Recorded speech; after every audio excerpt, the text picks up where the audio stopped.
This is Charlie Rose.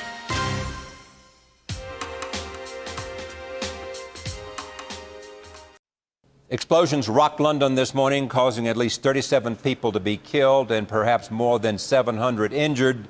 3 of the explosions took place on the London Underground, 1 on a bus. Investigators are looking into who might have done it and their motivation. We have these comments today from Prime Minister Tony Blair and President George Bush. It's reasonably clear that there have been a series of terrorist attacks in London.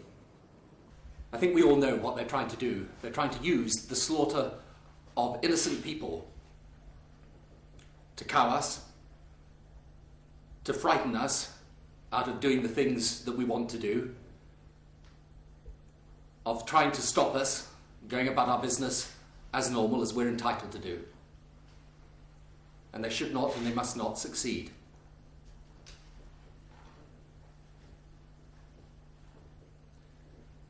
When they try to intimidate us, we will not be intimidated. When they seek to change our country or our way of life by these methods, we will not be changed. When they try to divide our people or weaken our resolve, we will not be divided and our resolve will hold firm. You know, the contrast between what we've seen on the TV screens here, what's taking place in London and what's taking place here is incredibly vivid to me. On the one hand, you got people here who are working to alleviate poverty, to help rid the world of the pandemic of AIDS. They're working on ways to have a clean environment. And on the other hand, you got people killing innocent people. The war on terror goes on. I was most impressed by the resolve of all the leaders in the room. Their resolve is as strong as my resolve, and that is we will not yield to these people. We'll not yield to the terrorists. We will find them, we'll bring them to justice, and at the same time we will spread an ideology of hope and compassion that will overwhelm their ideology of hate. Joining me now from London is Ron Nordlund. He is the correspondent at large for Newsweek magazine, formerly Baghdad bureau chief. Ron, tell me what you know as much as you can tell me, and I realize that information, people are still in search of a lot of the principal facts about this, in terms of the number of dead and injured and what we know about who might have done it and what motivation they had. Well, we do know that at least 37 people are dead. That toll may go up slightly. It's not clear. There was a double-decker bus that was blown up. It's still not clear exactly how many died on that bus. And it's a little odd that we don't have a number on that yet. And as many as 700 wounded, some of them very seriously, some amputations and very serious burns and so on.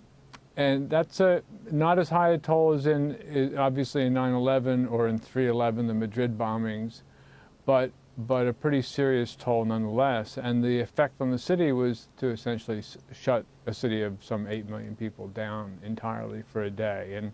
And you know what Al-Qaeda is all about, if that's who it was, is symbolism, and that symbolism is a very powerful one now. Anybody taking credit for this that is reliable and credible? So far, I mean, there may have been something in the last half hour I haven't seen, but so far the only claim for credit has been an unidentified or an unfamiliar Islamic website quoted by Der Spiegel in Germany. The usual suspects so far haven't come forward, you know, the websites that are kind of verified as conduits for information from them. I think we'll know probably by tomorrow. That has been the pattern of Al-Qaeda in the past. They tend to do an operation one day, and then the day after or so they claim credit, if they do claim credit. What's the reason that they believe it might be suicide bombers? Well, the police are insisting they don't have any evidence one way or the other at this point. But the reasoning is the bombings of the subways, the underground trains, took place within 3 minutes of each other. And then the bus was some half hour later. But the coordination of those 3 underground attacks in different parts of central London at almost precisely the same time is hard to imagine being carried out successfully in the London Underground. It's an underground system and a mass transit system that's had a history of terrorist alerts, you know, from the IRA in the past. Right. So people are very cautious about packages left. It'd be hard to leave a package the way they did in Madrid. And then just another practical thing, it's very hard to use radio waves to set off remote control bombs underground. And the technology for that would be probably not something that they would very easily deploy. Whereas you could instruct, you know, a suicide bomber could do something on cue like that. And in fact, that's what Al-Qaeda has done in the past, is these coordinated, and increasingly, in fact, we've seen more and more attacks like that, coordinated suicide bombings using multiple individuals. What do the people who are analyzing this make of its coincidence of the beginning of the G8 meeting in Scotland? I don't think anybody thinks for a second it's a coincidence. That's probably the obvious reason they did it. In Madrid, they did it, you know, right before the Spanish election, and as we saw, had a tremendous effect on the outcome of that election. They certainly wanted to get that message across. Some people are speculating that it had something to do with the Olympics being awarded the day before to London. I rather doubt that. I think that probably was just a coincidence. These kind of operations are planned well in advance, and most people didn't really expect London to get the Olympics for 2012 anyway, so it's not likely something they timed around. But certainly G8, no doubt, was. And what are people saying about the consequences of this and what it means? Well, people kind of take it remarkably in stride, but the fact is it has tremendous consequences, much more important than just cutting out commerce for a day and bringing the city to a standstill. It affects the way people think about things, their sense of security. It heightens the tensions between people and toward, for instance, the Islamic community. And most people at this point think it probably was Al-Qaeda and it was Islamic terrorism. It has a lot of long-range effects. It affects, you know, how people feel, how secure they feel about taking mass transit or just going about their normal business and their normal lives. I heard someone speculate today that it might be an indication of Al-Qaeda because it's not, that things may not be going as well as they hope for in Iraq now, that this might be an indication of in a sense, up in the ante around the world. I don't know. That's kind of the Dick Cheney last desperate gasp of the insurgents school. I don't see what's the downside from a terrorist point of view in an incident like this. If they lost anybody, they were deliberate suicides. It doesn't look like anybody's getting arrested, not anytime soon. They cause mayhem and cripple a major city, and for their cheering sections around the world, and there are plenty of them, you know, this wins them points. And you know, all they had to spend, aside from a few volunteer suicides, if that's what they were, is a few pounds of explosives, which is for cheap. A long time, over the last 3 or 4 years, I've heard people who are involved in international security talk about their surprise that suicide bombing, for example, had not come to some European cities and certainly had not come to the United States. I mean, are they reading this as an indication that this is now likely to be a more prevalent form of terrorist activity against the West? I think you're going to hear a lot more of that and a lot more concern about that. I mean, of course, there were, you know, the 9/11 attackers were suicides as well. But other than that incident and a few other attempts, there really hasn't been any concerted suicide bombings in Western Europe or in the West or in America since. And that's during a time frame where we've seen an increasing use of it, particularly in Iraq. I mean, on a scale that's never been seen before, that dwarfs the scale, for instance, in Palestine and Israel. And that's a very worrisome development. And it's something that, in the Middle East, it has has profoundly affected the war and people's feelings of security and all. And if we see that happen in Europe, it's really going to change things dramatically. What will be Tony Blair in the response of the Labour government to this? I don't know. It's hard. I mean, the problem is, what are you going to do? Flail around in the dark, basically. I'm sure they'll redouble their efforts to find al-Qaeda terrorists and those who are responsible.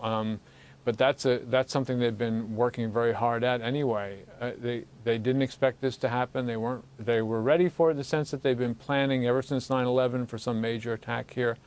But in fairly recent weeks, they had actually downgraded their security preparedness state, even though they had the G8 summit coming up. It was still on a high level of alert, but it was one level below the highest level. So there's a long way to go before they're going to find anything. And who are they going to attack? Afghanistan? Iraq? I mean, what can they do? It's really hard to find a proportionate response in these There's cases. no place to retaliate. Is that sort of the sense? In the way, after 9/11, Yeah. you certainly had Afghanistan, and you could go after Osama bin Laden if you assumed he was responsible, or al-Qaeda was responsible. They don't know where to retaliate.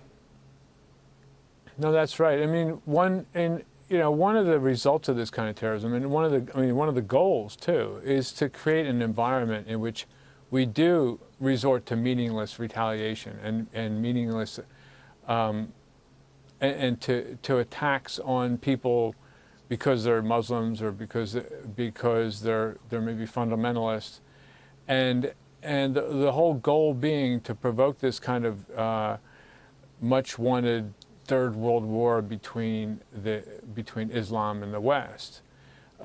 So when we do things like, when we respond to incidents like this with more crackdowns or more putting more people in places like Guantanamo, we're giving them the real victories that they're looking for in terms of giving them a way to build up support in the Islamic community.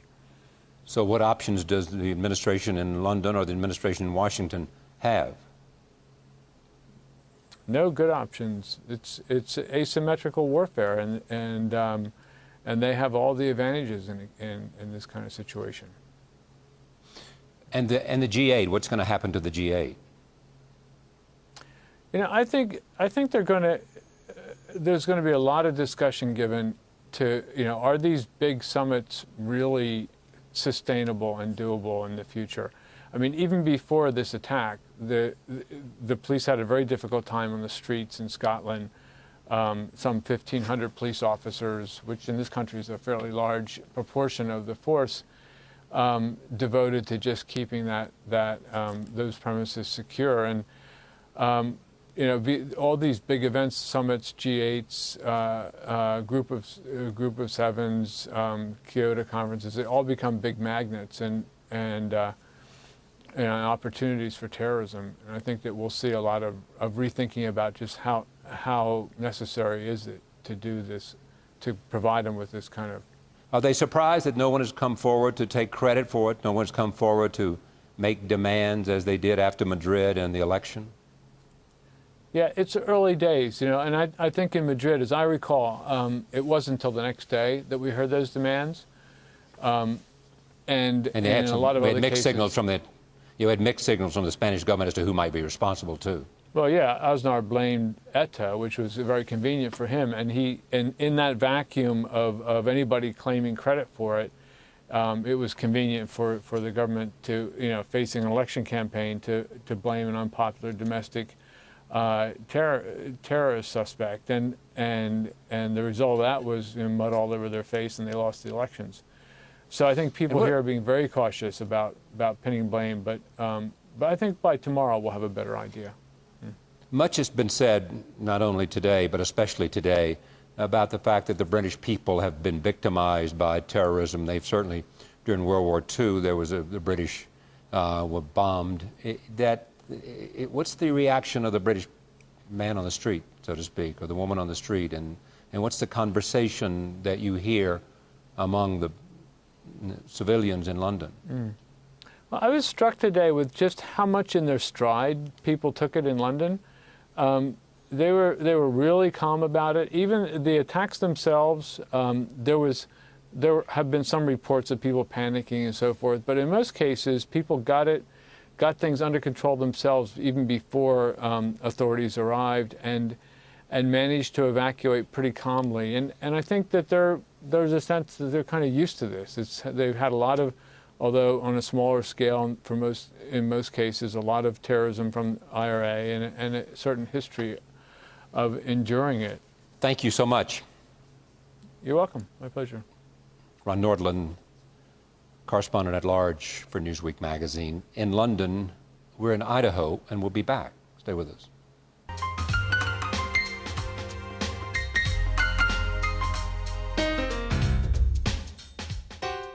Joining me now from Washington is Bob Woodward. His most recent book, just out, is called The Secret Man, about Deep Throat. We'll talk about that later in this broadcast. But first, the tragedy in London. Bob, I know in Washington you have as many sources as anybody in that city. Tell me what you think and what you've been able to determine about what happened and the consequences. Well, what the debate going on in the counter-terrorist circles in the government and in the intelligence community is, and this has been going on for a number of months, clearly Al-Qaeda still has the intent and the will to conduct large terrorist attacks throughout the world. The question was, do they have the capacity and the capability, because they've been engaged in this war with us and the intelligence services of the world for 4 years. The question is, do they have the capacity to what the people in the intelligence world call, can they conduct a high-end catastrophic attack? Now, there's going to be some debate about whether this is high-end and catastrophic. Certainly it's not like 9/11, but it is serious. The disruptive impact is very large. The symbolism could not probably be larger. It's not a matter of just casualties. So in a sense, what Al-Qaeda has said, assuming, and I think there's not clear evidence, but everyone pretty much figures this is them. It has their fingerprints in many, many ways. They're saying we're back, or at least we can do something terribly dramatic and harmful to the West. Now, the political consequences of that are going to be very interesting, because President Bush has been talking about Iraq, has been able probably quite effectively to say, well, now this is about terrorists. The insurgents and suicide bombers in Baghdad, in Iraq, are connected to this worldwide movement that we're fighting. Now, if there is a demonstration of that in a place like London, it, in a sense, is going to bring people's focus back to the war on terror, and it probably bolsters his argument, at least temporarily, that what we're doing in Iraq is absolutely essential, though there are not those kind of links between what was going on in Iraq or is going on now and this terrorism in London, but they may find them, or there may be sufficient connection. So this is a big deal, not only in terms of counterterrorism, but in terms of the politics of this. Do you believe, I mean, I've talked to former intelligence officials who say we're winning the war against Al-Qaeda, that, I mean, there is evidence that we're winning, notwithstanding all of the issues that come out of Baghdad. Well, people ought to be real careful with the definition of win. In a sense, in the United States here, it may be that we're victims of our own success, because there has not been an attack since 9/11, almost 4 years. something no one in the intelligence world thought this was possible. So if they attack on again on any level, or have this what they call a high-end catastrophic attack in the United States, the people who talked about winning the war on terror will be eating their words. I say winning rather than having won, and just that in a sense they had turned the tide in the battle, and because they were doing some of the things you were saying, we're operating below the surface, and secondly, rounding up a lot of people and have some levels of infiltration from, and in a sense, some way disconnecting the leadership in Afghanistan or Pakistan from a whole lot of local cells, not only in Europe but also in Southeast Asia. That's exactly true, but as the intelligence people will point out and even say publicly, the terrorists only have to have one success. We can have 10,000 successes of disruption where we actually penetrate a cell or stop a money transfer and so forth. And this business of cutting off the funds is absolutely critical, and penetrating the communications that these people might be using. So I'd be careful and very cautious, and the people who really know the most about this will scratch their heads and say, we really, we think we're doing well, there has been lots of success, but we are incredibly, emphasize, incredibly vulnerable. Do the people that you talk to and your own sense of having covered this kind of story, any earmarks from this London attack that jump out at you, whether it's suicide bombers or not, or the fact that they were able to pull it off without any information about who did it and why? It's too early to say. The rule in all of these things is most of the initial information turns out to be wrong. And that's been the case time and time again. And as you were earlier discussing, this is real meticulous police work. This is CSI, crime scene investigation, where people have to go in and very slowly try to figure out exactly what happened, and that's going to take a lot of time. I think. There's some guesses and some speculation about it. I think the real issue is going to be, is this that high-end catastrophic capability that our intelligence community has been debating? Can they do this or not? This is not 9/11, but this is sufficient to get the world's attention. We are talking about it. Everyone is talking about it. It's a jolt to the counter-terrorist effort, no doubt about that. And the possibility is that it might very well, because it comes as it did, and because it is London, and because it is Anglo-Saxon, and because there is this special relationship between the United States and Britain, and because Blair and Bush have a special relationship, that somehow this has a deeper and more profound impact, and it registers and resonates differently. I think that's correct analysis. And also, while the G8 leaders are meeting in nearby Scotland, I think that's the case. Now, at the same time, the attack is not so catastrophic that it's closed down London or the United Kingdom for days, like essentially happened here in the United States after 9/11. A number of years ago, President Bush, in one of the discussions I had with him about terrorism and about what his job was, said something that I thought was very evident today in his public comments. He said that the president has to be the calcium in the backbone, that he has to show the determination, the stiff spine, that he can't waver, that he can have no doubt. And if you saw him today, I mean, this just puts about another 10 pounds more of calcium in his backbone. And he's going to be more and more determined. I suspect Blair is the same way. And, again, it makes, in a very real way, George Bush a wartime president again. Now, that may not last for a long time. There are other issues on the table, but he's going to come back after this meeting, spine stiff and a wartime leader.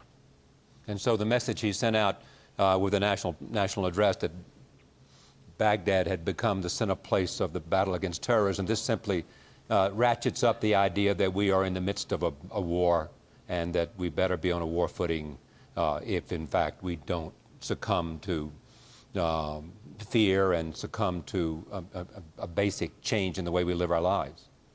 It's a scary time. And, of course, terrorism is so effective because the targets are arbitrary. Anywhere, anytime, no one is safe. And that's why it's effective, and that's why it's called terror, because it's terrorizing. Let me turn, if I can, to your book about Mark Felt. And when did you write it? I wrote it 3 years ago, the first draft, on a computer not connected to the internet. My wife Elsa and Ben Bradley, the former editor of the Post, had been pinging on me pretty hard to get the story down. There were some notes, but most of it was recollections and a story I knew. So I took about a month 3 years ago and did the first draft. People are talking about it in a significant number of ways. One, it is a personal story. It is almost a Bob Woodward memoir of a relationship. Because go ahead. No, I mean, that's exactly right. In a complicated, anguished relationship over 33 years with its ups and downs, I define it as a very honorable relationship. Mark Felt did his job. I tried to do mine. But the way the years proceeded, he got in legal trouble, was indicted, was convicted, was feared that he was going to go to jail for legal 10 trouble years. because of his activities as the deputy director of the FBI. That's right. Authorizing, of all things, I mean, you couldn't find a bigger irony, burglaries. In this case, burglaries, break-ins into the homes of families of people connected to the violent Weather Underground in the early 70s, a group that had bombed the Congress and Pentagon and so forth, and he took it into his own hands to authorize these burglaries, hoping they would find a phone number or an address or a clue that would lead them to some of these people. Because they feared them in terms of disruptions that they might bring. And violence, more bombing. Again, it's interesting, the parallels are striking to me, that that was a time when there were doubts about our security, not only from the domestic weathermen, but certainly what was going on in Vietnam. It was in the middle of the Cold War. There was a sense of vulnerability in America, and the intelligence agencies and the police and the FBI had really extraordinary power. And if you look back on what was going on in that period, break-ins, wiretaps on Nixon aides, wiretaps on reporters, 24-hour surveillance put on one White House aide. It was an age of surveillance, and now, interestingly enough, we are in a new age of surveillance on counterterrorism. Back to Mark Felt. There are several questions that are right at the core of this, and no one seems to know, and you have sort of covered the landscape. Why did he do it? Like many things that human beings do. There are many motives. I think he was disappointed that he was not picked as Hoover's successor. I think he was crushed by that. I also think and know that he felt that the Nixon White House was trying to make the FBI a political arm of the Nixon team, and he deeply resented that. He saw the extent of the law-breaking going on. I don't think he realized how widespread it was. And I also think that because I knew him, had known him for a couple of years, we kind of had a friendship. He was a career counselor for me, odd because I had met him while I was in the Navy and I was trying to figure out what to do. So, I mean, you know, if there's somebody you know in a sensitive position in government, you can go to them and you have a much better chance of getting information. So that I knew him and we had a relationship made that at least plausible. And he didn't return your phone calls at the beginning.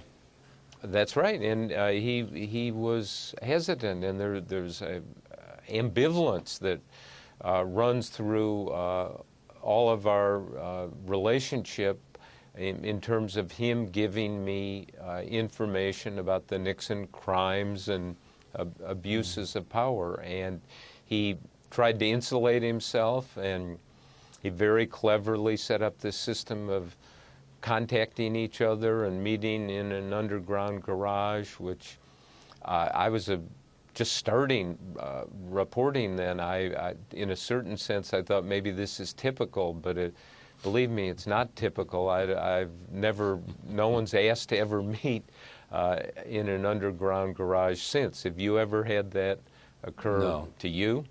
No. So it's extraordinary.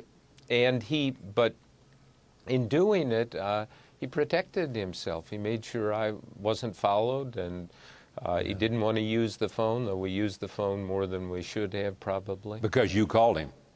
Yes. Yeah. I was like the... Yeah, certainly. Let me just stay with that idea. What's interesting to me about a couple of things, I mean, a lot of it, everything about it is interesting to me, but one level of it is he always said to you, famous words which I would subscribe to, go with the action. As you're saying that thing about joining a law firm or going to law school, he said go with the action. If, in fact, that had something to do with you joining the Washington Post as a reporter, this man changed your life. Well, yes, he did. He told me a story that when he had started his career after law school, he worked for the Federal Trade Commission. This was in the late 30s or early 40s, and they assigned him the Red Cross case.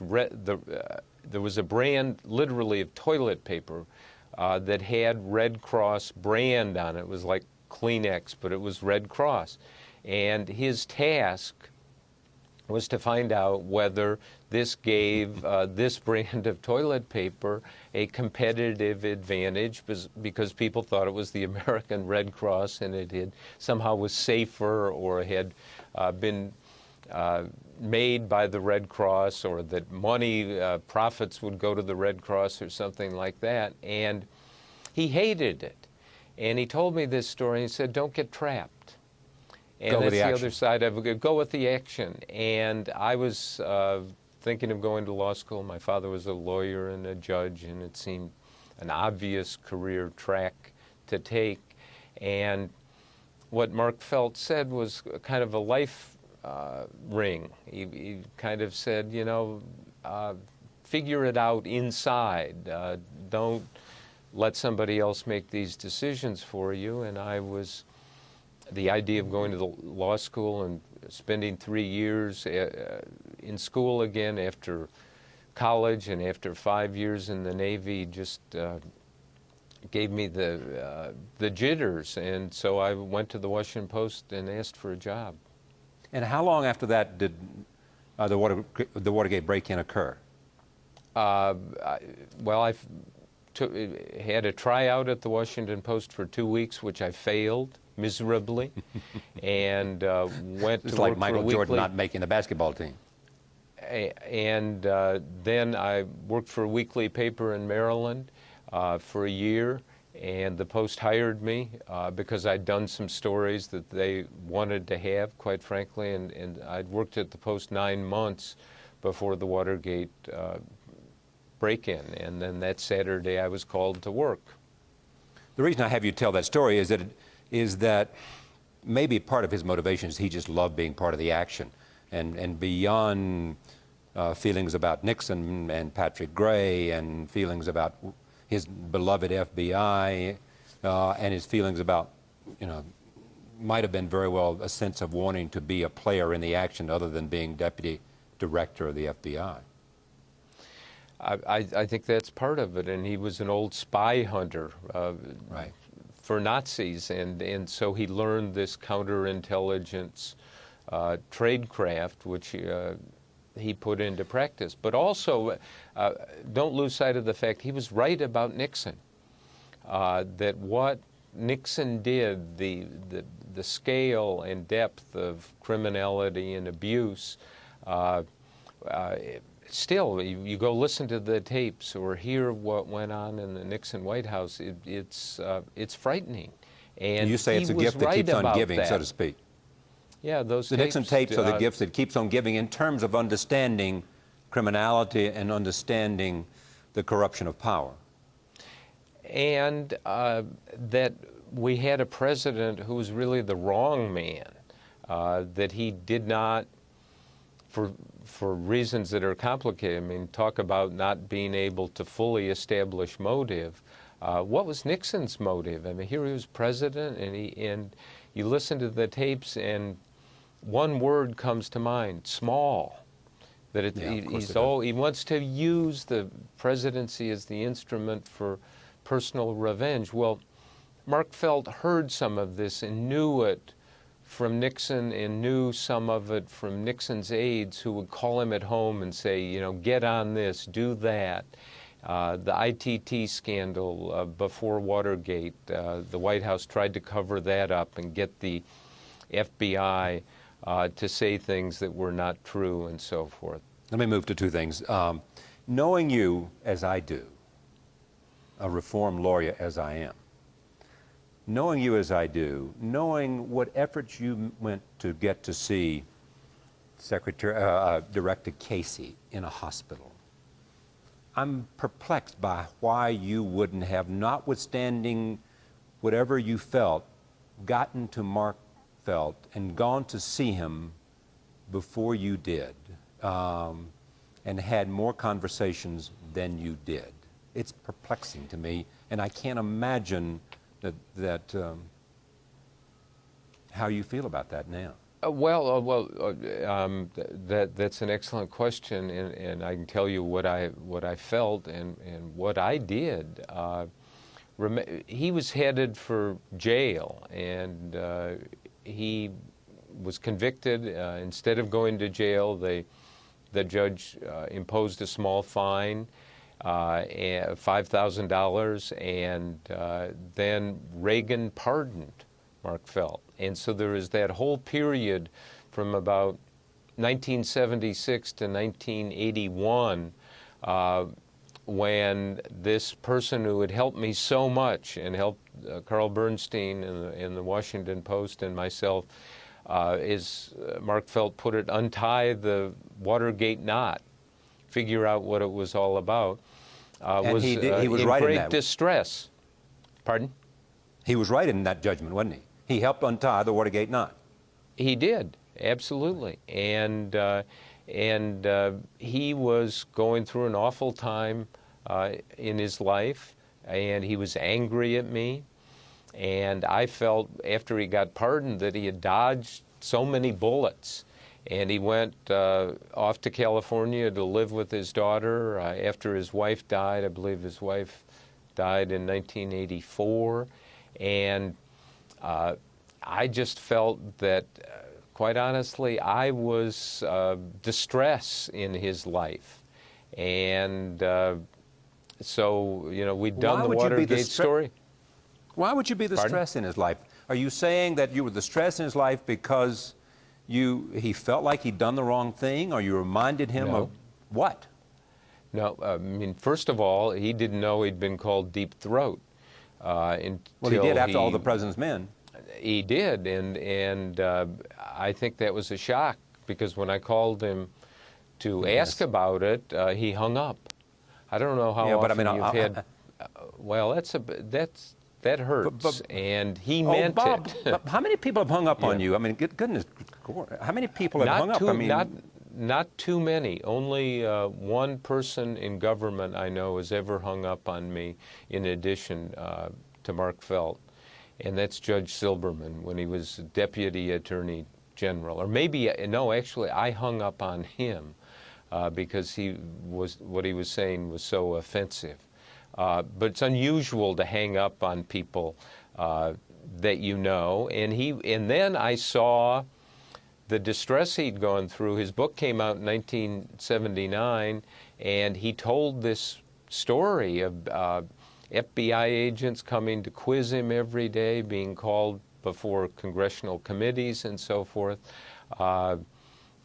You know, I was out of his life, he was out of my life. I agree, I waited too long because his memory is gone now. But that was the feeling that somehow, and I told Tom Brokaw this the other day, I almost felt ghoulish that I was not just a predator here, not just somebody who was always asking for information and assistance, but that somehow the untying of the Watergate knot had lit this fuse that had come and exploded in his face. And I just felt rotten and badly. I don't know that you've ever felt rotten and badly about... Well, of course I have. But did you express this to him, that in letters and every other way, I feel rotten and terrible and ghoulish, and please, let's you and I come together. I mean, I'm disappointed or surprised that you didn't make more effort. I'm disappointed too. And the years go by. I've been involved in lots of stories and lots of books, and I would find out where. Well, you know, I mean, that's what happened. 19 years went by. My fault. And when I went to see him 5 years ago, his memory was gone, and some of these questions can't be answered. But as I go back through everything and what he said and what he wrote in his book and what I knew and what he told me and the nature of his personality, there's a pretty clear portrait. And could it be clearer? Sure. Could it be clearer about Nixon or some of the people who have left this earth with lots of unanswered questions about what was pulsing through them? In the case of Nixon, why? Why did he do all of these things? I tell you, I've spent my life on it, and I don't know the full answer. Is that the biggest question? You don't know why did Nixon do it? Is that the largest question in your mind? It sure is one of them. Why? You know, a president who's elected has the goodwill of the world at his doorstep and of the country. Now, not for a long time. It does start out as a honeymoon, but people feel good about the president, and whoever he is, even if you didn't vote for him or vote for her. And you listen to the Nixon tapes and you look at the piston driving the Nixon presidency was hate. Why hate? Why did Richard Nixon, who did not really like being around people, choose politics as his career path? That's really odd. If you He's not the only one, though. Well, he's not the, but boy, he would just listen to the tape and say, no, I don't want to see those people. Get that person. No, I won't take that call. I don't want to do this, and so forth. Anyway, the point is, Mark Felt saw the truly dark side of the Nixon and the Nixon presidency, and I think he was a whistleblower in the classic sense, though he had other reasons. There are several things I need to talk about. One is you finally did go and you knocked on the door and you went in.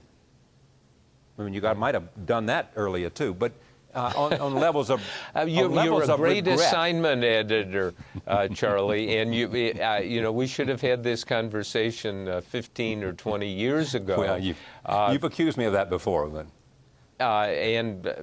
Well, no, you're right, and I should have. But when I did, 5 years ago, was physically not quite the same, but almost the same, and he was cheery. He was a happy man, and it was uplifting. It was a good meeting, except he didn't remember anything. There is also this, that the family tried to correspond with you and did correspond with you about the fact that he had told them he was deep throat. Then maybe it appears, and you can help me understand what's right, what's true and not true, that they wanted to collaborate on a book in some way. Help me understand what you did and should have done and what they wanted to do and why this was not a part of your book. Well, first of all, I wasn't going to tell the family or the family lawyer that Mark Feld had been deep throat, though he was telling them that, and then sometimes he would deny it, and then he would say, oh, I'll only acknowledge it if you can convince me this would be a good thing for the family, if the people in the FBI will look on it favorably and so forth. I mean, all of the